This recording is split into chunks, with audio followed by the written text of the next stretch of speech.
اعوذ باللہ من الشیطان الرجیم بسم اللہ الرحمن الرحیم۔ کل ہم نے کتاب قلندر شعور کا آغاز کیا اور ہم نے لفظ قلندر اور شعور دونوں کا جائزہ لیا کہ لفظ قلندر کسے کہتے ہیں۔ میں نے عرض کیا کہ قلندر کہتے ہیں کھونٹے کو، وہ ذہن جو اللہ میں گڑا ہو، اللہ میں فوکس ہو، یا جو ذہن اللہ کو اپنے اندر سمیٹے ہوئے ہو، جس میں اللہ کھونٹے کی طرح گڑا ہوا، اس کو کہتے ہیں قلندر۔ حضور مرشد کریم نے کہا آزاد طرز فکر۔ آزاد طرز فکر کا مطلب یہ عرض کیا کہ وہ جب اپنی سوچوں میں آگے بڑھنا چاہے تو کوئی چیز اس کو رکاوٹ کا سبب نہ بنے، نہ اس کے اپنے عقائد نہ اس کی عقیدتیں راستے میں مزاحم ہوں، وہ کھل کے سوچتا ہو اور درست فیصلے کرنا جانتا ہو، یعنی اس کے اندر احتیاط ہو سمجھنے کی احتیاط کا نام قرآن نے تقویٰ رکھا ہے۔ اب صورتحال یہ ہے کہ دوسرا لفظ جو تھا کہ وہ قلندر کے حوالے سے حضور مرشد کریم نے اس کی ڈیفینیشن فرمائی تھی کہ قلندر جز دو حرف لا الہ کچھ نہیں رکھتا۔ تو قلندر جو ہے وہ اللہ کے سوا وہ کسی کو محتاج نہیں ہوتا۔ الہ کہتے ہیں جس کے ہم محتاج ہوں، جو ہماری حاجتیں پوری کرے، تو وہ کہتا ہے کوئی حاجتیں پوری نہیں کر رہا اللہ کے سوا، ٹھیک ہے۔ اللہ کا چونکہ میں مخلوق ہوں، اللہ میری ضرورتوں کا خود کفیل ہے، تو مجھے کیا ضرورت پڑی ہے کہ میں پریشان ہوں۔ یہ ایک کوالیفیکیشن ہے، یہ کوئی عہدہ نہیں ہے۔ کوالیفیکیشن کا مطلب ہے کہ یہ ایک طرز فکر ہے جو ہر انسان حاصل کر سکتا ہے، بشرطے وہ کرنا چاہے۔ دوسرا لفظ جو اس میں شعور ہے، میں نے عرض کیا کہ شعور کا لفظ شعر سے ہے۔ شعر میں کیا ہوتا ہے؟ ایک ترتیب ہوتی ہے، اور وہ ترتیب بحر کے، وزن کے، قافیے کے، ردیف کی پابندیوں سے مشروط ہے، یعنی ترتیب، لیکن اس میں بحر بھی ہو، اس میں وزن بھی ہو، اس میں قافیہ بھی ہو، اس میں ردیف بھی ہو، ورنہ وہ نثر ہے۔ تو الفاظ کی ترتیب کی مناسبت سے جب ہم اطلاعات کی جو ذہن میں اللہ کی طرف سے، ماحول کی طرف سے، ہمارے نفس کی طرف سے جو اطلاعات بھی آتی ہیں ہمارے ذہن میں، ہمارا ذہن اس کو جو ترتیب دیتا ہے وہ میرا شعور ہے۔ جس طرح آپ کے ذہن نے ترتیب دیا وہ آپ کا شعور ہے۔ تو وہ مقام شعور کی وہ سطح جہاں یہ ترتیب نہیں ہے اس کا نام ہے لاشعور۔ پھر آگے اس کے درجے ہیں۔ پہلا درجہ جو ہے وہ حضور قلندر بابا اولیاء نے اسے جو ہم پہلا درجہ جس پہ ہم ہیں اسے شعور چہارم کہا ہے، یہ چوتھے درجے کا شعور ہے۔ ہم اس سے اوپر اٹھتے ہیں تو ہم نوئی شعور میں داخل ہوتے ہیں، یعنی شعور سوئم میں، یعنی شعور چہارم جو ہے یہ انفرادی شعور ہے، شعور سوئم جو ہے یہ نو کا شعور ہے، پوری نو، یعنی بنی نو آدم، بنی نو انسان، ان کا ساروں کا شعور جو ہے اس کا مجموعہ نوئی شعور یا شعور سوئم کہلائے گا۔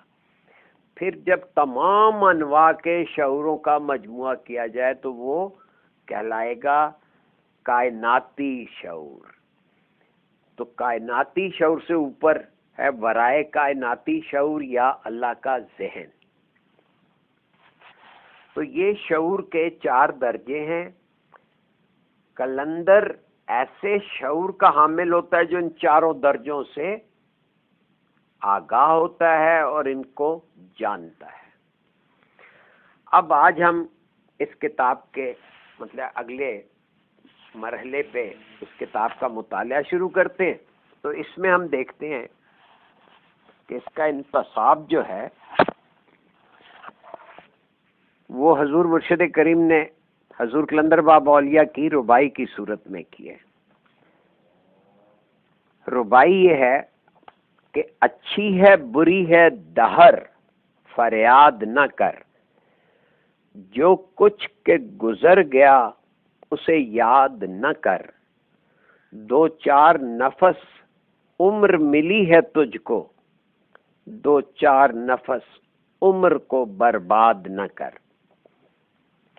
اس ربائی کو کلندر شعور کا انتصاب بنانے میں کیا حکمتیں ہیں، ذرا اس کے مفہوم پہ ایک نظر ڈال لیں۔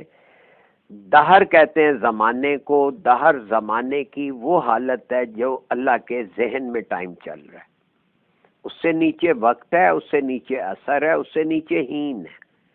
پھر ان کو استعمال کرنے کی تین طرزیں ہیں، ایک کو سیریل ٹائم کہتے ہیں، ایک کو نان سیریل ٹائم کہتے ہیں، اور ایک کو ریئل ٹائم کہتے ہیں۔ تو یہ زمانیت کی طرف اشارہ ہے، وہ ان چاروں درجوں اور تینوں طریقوں سے جو زمانیت استعمال ہو رہی ہے اس کی بات کی جا رہی ہے کہ اچھی ہے بری ہے۔ دہر فریاد نہ کر، دہر کے بارے میں، زمانے کے بارے میں آپ اسے اچھا برا نہ کریں۔ جو کچھ کے گزر گیا اسے یاد نہ کر، یعنی کہ قانون بتا دیا کہ جو چیزیں ایک دفعہ ہو جائیں ان سے سبق سیکھا جاتا ہے، ان کی تکرار نہیں کی جاتی۔ اگر آپ اس کی تکرار کریں گے تو نیگیٹو فیلنگز بار بار اود کر آتے رہیں گے۔ اگر اچھی باتوں کو آپ بار بار یاد کر رہے ہیں تو پھر آپ کو نئی باتوں کو انجوائے کرنے کی فرصت نہیں ملے گی۔ اگلی بات کہ دو چار نفس عمر ملی ہے تجھ کو، یعنی کہ یہ پوری زندگی چاہے وہ 50 سال کی ہے، 60 سال کی ہے یا 100 سال کی ہے، اس کو ساری عمر کو دو چار نفس کہا ہے انہوں نے، یعنی یہ گنتی کے سانس ہیں۔ اب عمر کا ترجمہ آج سن لیجئے۔ عمر ہم اسے مدت لیتے ہیں۔ کون سی مدت؟ کس چیز کی مدت؟ آپ غور کریں کہ لفظ عمارت اور تعمیر میں بھی یہی مادہ استعمال ہوتا ہے، یعنی عین میم رے۔ عمر کا مطلب ہے کسی رہائش، کسی جگہ رہائش اختیار کرنا، یعنی ہماری روح یا ہماری ذات نے اس جسم کو اپنی آماج گاہ بنایا، یہاں پہ وہ رہائش اس نے اختیار کی، اور یہ مدت جو ہے یہ اسے سانسوں سے ناپا جاتا ہے۔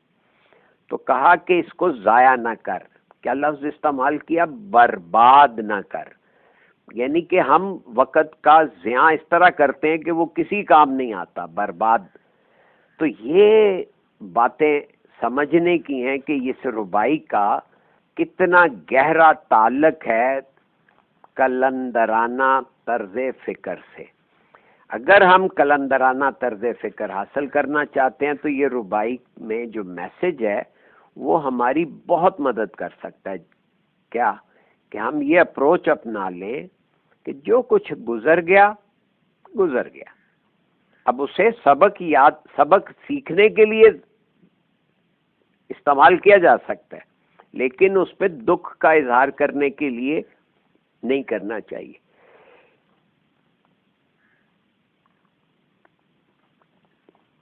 اس کے بعد آگے چلیں، پیج نمبر 8 ہے،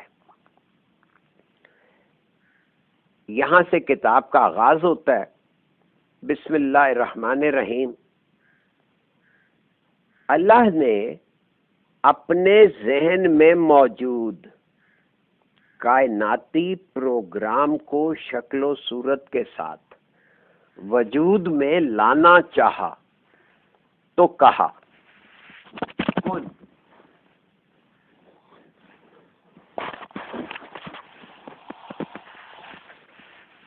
تو اللہ کے ذہن میں کائناتی پروگرام ایک ترتیب اور تدوین کے ساتھ اس طرح وجود میں آ گیا۔ اب یہ پہلا جملہ، اب اس ایک جملے میں دیکھیں کتنی باتیں ہیں۔ اللہ نے اپنے ذہن میں موجود کائناتی پروگرام، یعنی اللہ کا ایک ذہن ہے، اس میں ایک کائناتی پروگرام موجود رکھتا ہے، موجود ہے، اس کو جب شکل و صورت کے ساتھ، یعنی وہاں پہ شکل و صورت نہیں تھی، صرف ایک پروگرام تھا، اسے وجود میں لانا چاہا، یعنی اس پروگرام کو میٹیریلائز کرنا چاہا تو کہا کن، یعنی کہ تو ہو جا.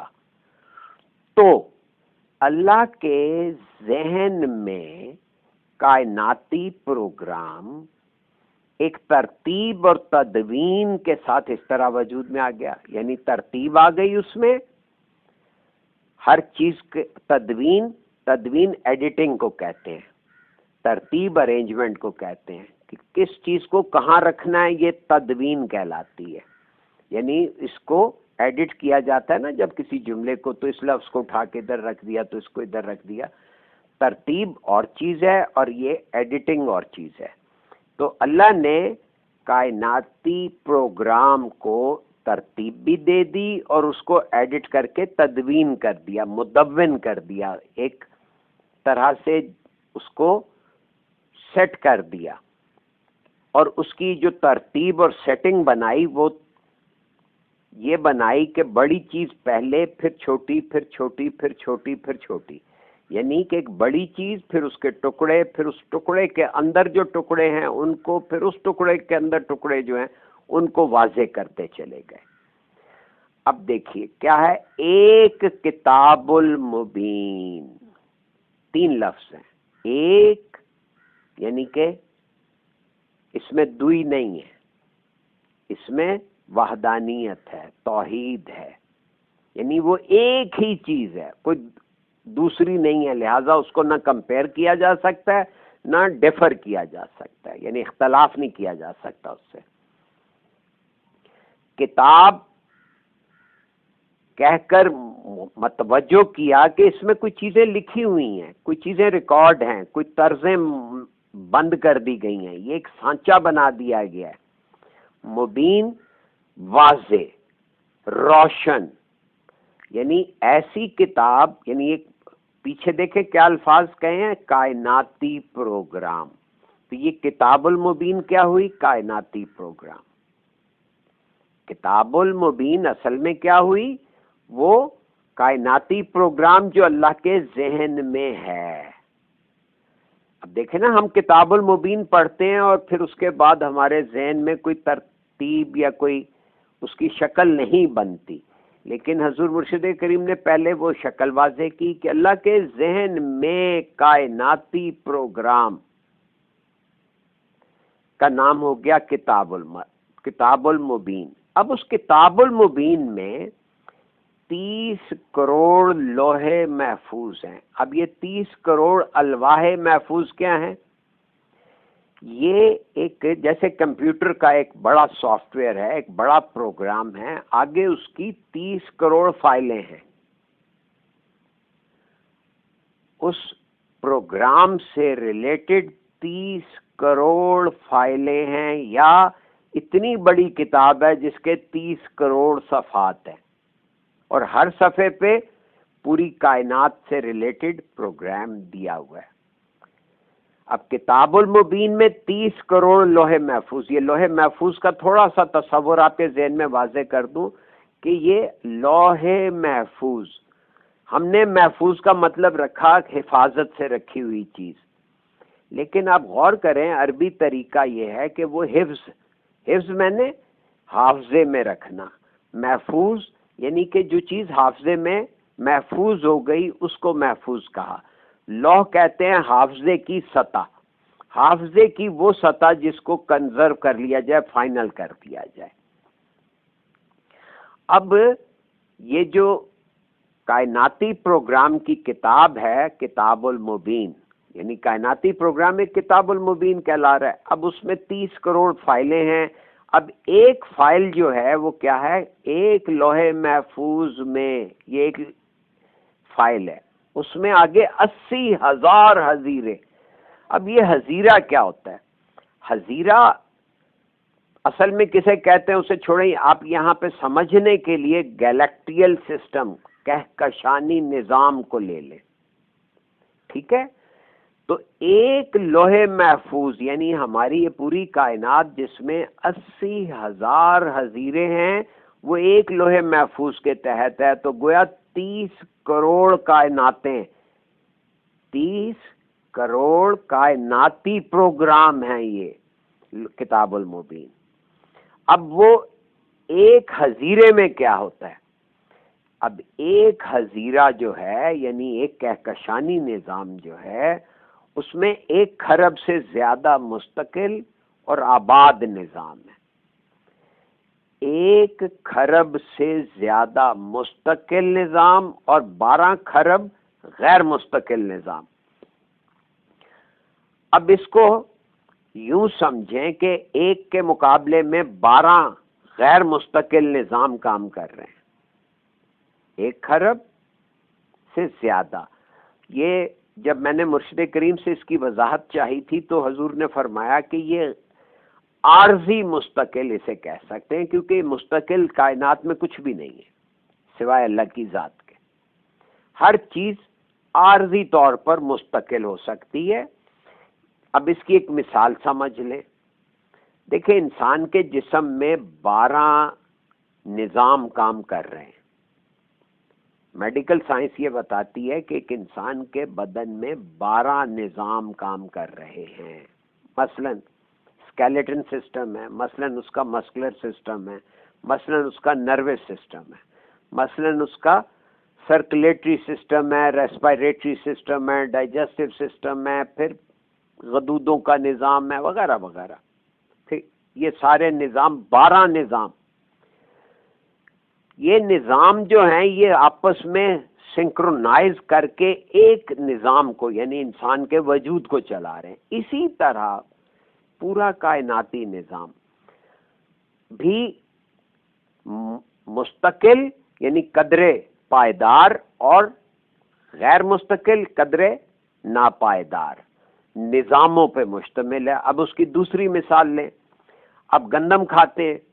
اب انسان کی عمر ہے 60 سال یا 70 سال یا 80 سال. ٹھیک ہے، گندم کی فصل 6 ماہ میں تیار ہو جاتی ہے. اب وہ گندم جو ہے وہ بھی ایک پورا نظام ہے. گندم کا بویا جانا، گندم کا اگنا، پھر اس کے بال آنا، پھر اس کے بالوں میں گندم کے دانے پیدا ہونا، پھر اس کا چھانٹی کرنا، تھریشنگ کرنا، اس کے تھریشنگ کے نتیجے میں بھس سے علیحدہ کرنا دانوں کو، پھر یہ سارا. اب گندم ایک پورا نظام ہے، پھر اسے آٹا بننا، روٹی بننا وغیرہ. اب یہ ساری گندم کہاں استعمال ہو رہی ہے؟ وہ عارضی نظام ہو گیا، وہ غیر مستقل نظام ہو گیا جو قدرے مستقل نظام یعنی انسانی جسم کو فیڈ کر رہا ہے. اب آپ دیکھیں، آپ اپنی زندگی میں گویا اگر سال میں 1 فصل بھی ہوتی ہو تو آپ 60 فصلیں کھا گئے، یا 60 فصلوں کی پیداوار میں سے کچھ کھا گئے. تو آپ کا نظام زیادہ مستقل ہے. اسی طرح کرے ہیں، جیسے آپ کی زمین، یہ سولر سسٹم جو یہ ذرا قدرے مستقل نظام ہے، اور اس کو فیڈ کرنے کے لیے فضا میں طرح طرح کے سیارے گردش کر رہے ہیں. کوئی سے روشنی فیڈ کر رہا ہے، کوئی سے چاندنی فیڈ کر رہا ہے، کہیں سے یہ میٹیورز جو ہیں وہ گرتے ہیں اور آپ کی فضا میں داخل ہو کر وہ طرح طرح کی چیزیں اس نظام کو فیڈ کرتے ہیں. اب اگلا جملہ سنیں کہ ایک نظام کسی سورج کا دائرہ وسعت ہوتا ہے. یعنی ایک نظام، کہکشانی نظاموں کی بات ہو رہی تھی.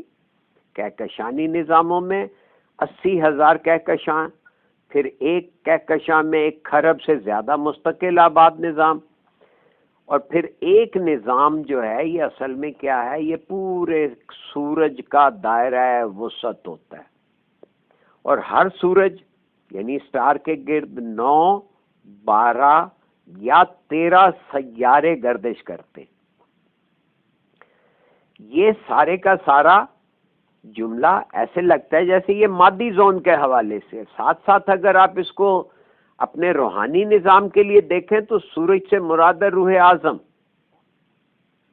یہ روح اعظم کے گرد یہ سارا نظام چل رہا ہے. سورج سے مراد ہے روح اعظم، اس سے اوپر پھر دوسرے تمام زون جو ہیں وہ ہیں. اب یہاں تک بات واضح ہو گئی آپ سب کو؟ یہ میں نے صرف اس کی ریڈنگ کر دی اور جن الفاظ کی سب ضروری تھا ان کی وضاحت عرض کر دی۔ اس کے بعد حضور مرشد کریم نے ارشاد فرمایا ہے کہ یہ محض قیاس آرائی ہے کہ انسانوں کی آبادی صرف زمین یعنی ہمارے نظام شمسی، دیکھیں ہمارا نظام شمسی بریکٹ میں لکھا ہوا ہے کہ یہ محض قیاس آرائی ہے، یعنی ایسی قیاسی بات ہے۔ انسانوں کی آبادی صرف زمین یعنی ہمارے نظام شمسی میں پائی جاتی ہے۔ اصل حقیقت کیا ہے کہ انسانوں اور جنات کی آبادیاں ہر حظیرے پر موجود ہیں۔ ہر آبادی میں زندگی کی طرزیں اسی طرح قائم ہیں جس طرح زمین پر موجود ہیں۔ کیا طرزیں؟ بھوک، پیاس، خواب، بیداری، محبت، غصہ، جنس، افزائش نسل وغیرہ وغیرہ، یعنی زندگی کا ہر تقاضا، ہر جذبہ اور ہر طرز ہر سیارے میں جاری و ساری ہے۔ لفظ غور کریں، کیا کہا؟ سٹار کے گرد 9، 12 یا 13 سیارے گردش کرتے ہیں، اور یہاں کیا لکھا؟ ہر طرز ہر سیارے میں جاری و ساری ہے، یعنی جتنی بھی دنیایں ہیں ان میں یہ چیزیں ملیں گی آپ کو۔ کیا؟ بھوک، یعنی تقاضوں کے ساتھ ہی تو مشین چلے گی نا، گاڑی چلانی ہے تو پیٹرول ڈالنا پڑے گا۔ پیاس ہے، وہ بھی تقاضا ہے۔ خواب ہے، بیداری ہے، یعنی سونا اور جاگنا، یہ ساری مخلوقات میں جو کامن باتیں ہیں۔ محبت، جیسے والدین کے دل میں اولاد کی محبت ہے، دوستوں کے لیے ایک دوسرے کا پیار ہے، یہ ساری محبت کی یعنی لائکنگ کی کیفیات جو ہیں، یہ ساری کی ساری یہ طرزوں میں آ گیا۔ پھر غصہ یعنی ڈس لائکنگ، جب آپ اپنی ڈس لائکنگ کو ایکسپریس کرتے ہیں کیسے کرتے ہیں؟ ناگواری سے یا غصے سے۔ پھر جنس کا مطلب ہے میل فیمیل کا ہونا۔ افزائش نسل علیحدہ بیان کیا ہے، یعنی اس بات کو توجہ سے نوٹ کریں۔ اور پھر کہا کہ زندگی کا ہر تقاضا، ہر جذبہ اور ہر طرز ہر سیارے میں جاری و ساری ہے۔ ایک حظیرے پر 1 کھرب سے زیادہ آباد نظام واقع ہیں۔ یہاں پہ میں آپ کی توجہ دلانے لگا ہوں، ایک حظیرے میں نہیں کہا، ایک حظیرے پر 1 کھرب سے زیادہ آباد نظام واقع ہیں، یعنی حظیرہ اصل میں کیا ہوا؟ یہ ایک سکرین ہوئی، ایک سکرین کے اوپر 1 کھرب سے زیادہ آباد نظام واقع ہیں۔ ایک آباد نظام کو قائم رکھنے کے لیے غیر مستقل نظام سٹور کی حیثیت رکھتے ہیں۔ غیر مستقل نظام سے مراد یہ ہے کہ پورے نظام بنتے اور ٹوٹ جاتے ہیں۔ اس ٹوٹ پھوٹ سے آباد اور مستقل نظام، دیکھیں 2 طرح کے ہو گئے، ایک آباد اور مستقل ہوا، دوسرا آباد اور غیر مستقل ہوا، تیسرا غیر آباد اور مستقل ہوا، چوتھا غیر آباد اور غیر مستقل ہوا۔ تو اس طرح یہ 4 قسم کے سسٹم بنے، اور یہ ٹوٹ پھوٹ سے یعنی جو غیر آباد اور غیر مستقل نظام ہیں وہ ٹوٹتے ہیں تو پھر مستقل اور آباد نظام فیڈ ہوتے رہتے ہیں۔ اب ذرا غور کریں، ہر نظام میں الگ الگ سماوات، ارض، جبال، حیوانات، جمادات، نباتات وغیرہ اسی طرح موجود ہیں جس طرح ہم اپنے نظام میں دیکھتے ہیں۔ یہاں سے میں آپ کو ایک اور اشارہ عرض کر دیتا ہوں. دیکھیے جب ہم اپنے باہر دیکھ رہے ہیں تو ہمیں آسمان جس طرح دکھتا ہے، جس طرح زمین دکھتی ہے، جس طرح جبال، لفظ جبال پہاڑ، اور حیوانات اور جمادات اور نباتات، یہ جس طرح سے ہم اپنے ارد گرد دیکھتے ہیں اسی طرح یہ ساری چیزیں ہمارے باطن میں بھی موجود ہیں. اور پھر جہاں جہاں یہ آبادیاں ہیں، جہاں جہاں یہ اسکرین کا پھیلاؤ ہے، وہاں وہاں یہ ساری چیزیں وہاں بھی موجود ہیں. ہمیں سمجھنا ہے کہ نظام میں سماوات سے کیا مراد ہے، ارض سے کیا مراد ہے، جبال سے کیا مراد ہے، حیوانات سے کیا مراد ہے، جمادات سے کیا مراد ہے، اور نباتات سے کیا مراد ہے. یہ الفاظ ایک طرف ہمارے ظاہری شعور کی مناسبت سے کہے گئے ہیں، دوسری طرف ان کے انٹرنسک میننگز بھی ہیں. اس پہ آپ خود غور کیجئے. قرآن میں بار بار سماوات کا لفظ آیا، ارض کا لفظ آیا. حضور مرشد کریم نے کئی دفعہ فرمایا کہ سماوات سے مراد شعور کے 7 درجے ہیں اور ارض سے مراد سکرین ہے. اور جبال کا لفظ جو ہے یہ جبل یعنی جبلت کے قریب ہے، تو یہ جبلت کی طرف بھی اشارہ ہے. حیوانات ہمارے اندر کے حیوانی جذبات کی طرف اشارہ ہے، اور جمادات ہمارے اندر جو جامد چیزیں ہیں ان کی طرف بھی اشارہ ہے، اور نباتات جو چیزیں گرو کرتی ہیں ان کی طرف بھی اشارہ ہے. ہماری شخصیت میں، ہمارے اندر کی دنیا میں جو چیزیں اس طرح سے، تو یہ الفاظ کو جب آپ ادھر باہر بھی دیکھیں گے، قرآن کا بھی یہی طرز بیان ہے کہ وہ بظاہر باہر کی باتیں کر رہا ہے لیکن ساتھ ساتھ وہ انر کو بھی، باطن کو بھی ریفر کر رہا ہے.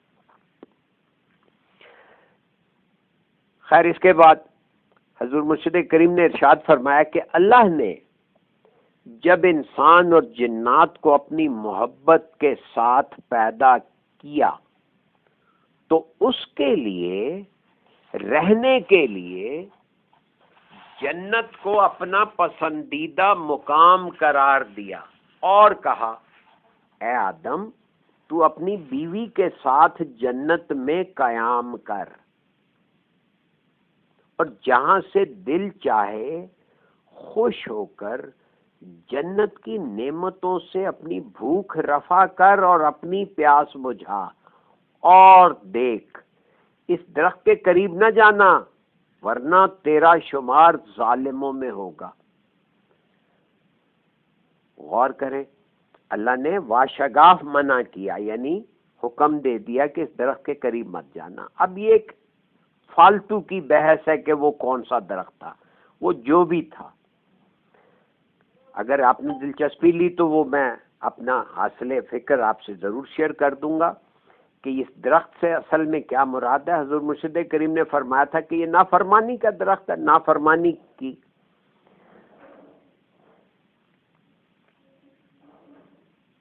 تو بنیادی بات یہ ہے کہ انسان اور جنات کو اپنی محبت کے ساتھ تخلیق کیا اور جنت کو یعنی خوشی میں رہنا ان کے لیے پسندیدہ قرار دے دیا، اور یہ کہا کہ اپنے زوج کے ہمراہ، اپنے زوج کے ہمراہ، یاد رکھیں صرف بیوی نہیں، یہ بیوی کا لفظ جو ہے عورت کے لیے مرد اس کا زوج ہے اور مرد کے لیے عورت اس کا زوج ہے. تو جہاں سے دل چاہے خوش ہو کر، یعنی کہ سپیس کی کوئی پابندی نہیں تھی، جہاں سے دل چاہے، نو سپیس، یعنی سپیس کے اوپر انہیں کمانڈ دے دی گئی تھی. جنت کی نعمتوں سے اپنی بھوک رفع کر. حقیقت کی زندگی گزارنے کی ترغیب دینے. اب وہ سارا قصہ حذف کر دیا کہ اس حضرت آدم نے نافرمانی کی، بغاوت کی، سرکشی کی، شیطان کے بہکاوے میں آئے، وہاں سے انہیں دنیا میں بھیج دیا گیا، اور دنیا میں آنے کے بعد حقیقت کی زندگی گزارنے کی ترغیب دینے اور دوزخ سے بچنے کی تلقین کے لیے دنیا میں اب تک 1,24,000 پیغمبر آ چکے ہیں، اور ان پیغمبروں کی تعلیمات کو پھیلانے کے لیے ان کے وراثت یافتہ دوست آتے رہے ہیں اور آتے رہیں گے.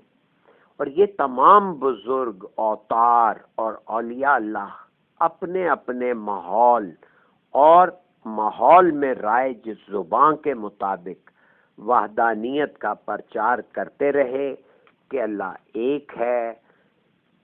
اب یہاں دیکھیں نا کہ اللہ کو ایک ماننے سے کیا ہوتا ہے، اس کا کیوں اتنا ضروری ہے پرچار. اس پہ غور کیجئے گا. یکتا ہے، بے نیاز ہے، نہ وہ کسی کا باپ ہے، نہ وہ کسی کا بیٹا ہے، نہ اس کا کوئی خاندان ہے. اسی وحدت اور وحدانیت پر ہر مذہب نے راگ الاپا ہے. زمین پر کسی ایسے مذہب کا وجود نہیں جس نے اللہ تعالیٰ کے وجود سے انکار کیا ہو. اللہ کے دوستوں نے احادیت، صمدیت، حقانیت اور وحدانیت کو سمجھانے اور سمجھنے کے لیے مختلف راستے اور طریقے بتائے ہیں. میرا خیال ہے یہاں تک کافی ہے.